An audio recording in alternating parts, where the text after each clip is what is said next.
यूक्रेनी राष्ट्रपति Volodymyr Zelensky ने हाल ही में दावा किया कि रूस के राष्ट्रपति व्लादिमीर पुतिन जल्दी ही मर जाएंगे, जिससे दोनों देशों के बीच चल रहे युद्ध का अंत होगा।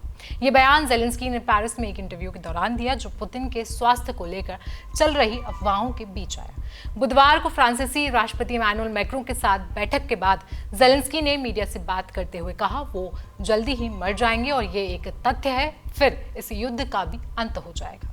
पुतिन की सेहत को लेकर पिछले कई महीनों से अटकलें और अफवाहें चल रही थीं। रूस के राष्ट्रपति के लगातार खांसने और उनके हाथ पैरों में झटके आने वाले वीडियो के बाद इन अफवाहों को और भी ज्यादा बल मिला।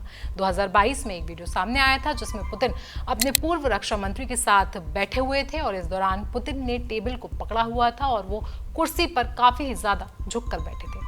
कुछ रिपोर्टों में ये भी कहा गया है कि पुतिन पार्किंसन रोग और कैंसर से पीड़ित है। हालांकि इन रिपोर्टों की पुष्टि नहीं हो पाई है और क्रेमलिन ने भी इन दावों का खंडन किया है।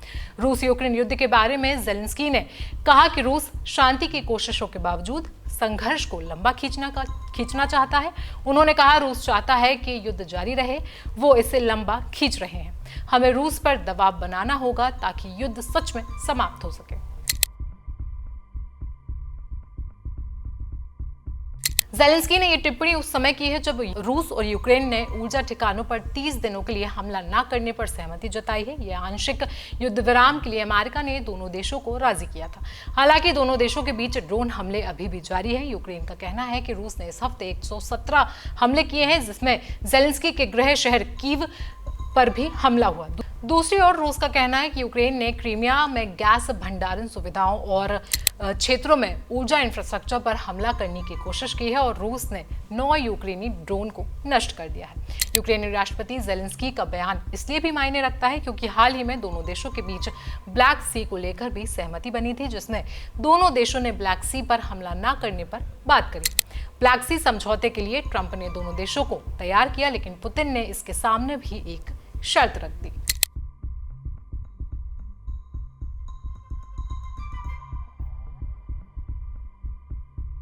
20 से 25 मार्च तक सऊदी अरब में रियाद में अमेरिका और रूस के बीच द्विपक्षीय वार्ताएं आयोजित की गई। इन वार्ताओं में कई अहम बिंदुओं पर सहमति बनी, जिनमें काला सागर में सुरक्षित नेविगेशन की व्यवस्था, बल प्रयोग को समाप्त करना और व्यावसायिक जहाजों के सैन्य उद्देश्यों के लिए इस्तेमाल पर रोक लगाना शामिल है।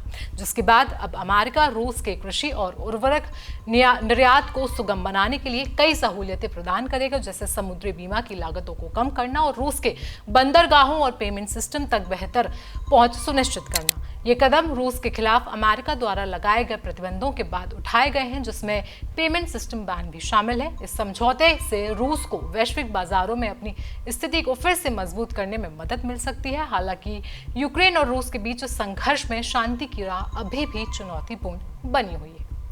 तो रूस और यूक्रेन के बीच जारी संघर्ष पर आपकी राय क्या है, हमें कमेंट सेक्शन में आप जरूर बताएं। साथ ही साथ देश दुनिया की बाकी खबरों के लिए आप बने रहें जनसत्ता के साथ।